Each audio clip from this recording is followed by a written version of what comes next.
გალერეა ახუნდო ჰაუსში სინთეზური ხელოვნების გამოფენა გაყიდვა გაიმართა. ექსპოზიციაზე წარმოდგენილი იყო სხვადასხვა თაობის 60 ქართველი მხატვრის 100-მდე ნამუშევარი.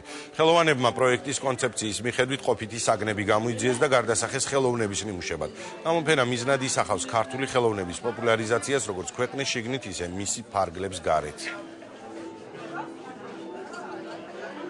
მე მაქვს წარმოდგენილი კერამიკული ფილები, რაც სულ 3 თვე მუშაობ ამაზე. არის სხვადასხვა თემატიკა, ცხოველები, ფრინველები, რაღაცა დეკორის ვარიანტი უფრო და ცოტა ფერწერაც. ძალიან საინტერესო სინთეზია, ასე ვთქვათ, საყოფაცხოვრებო ხელოვნების და კლასიკური ხელოვნების, მათ შორის სახვითის, ლიტერატურის სხვადასხვა კუთხის.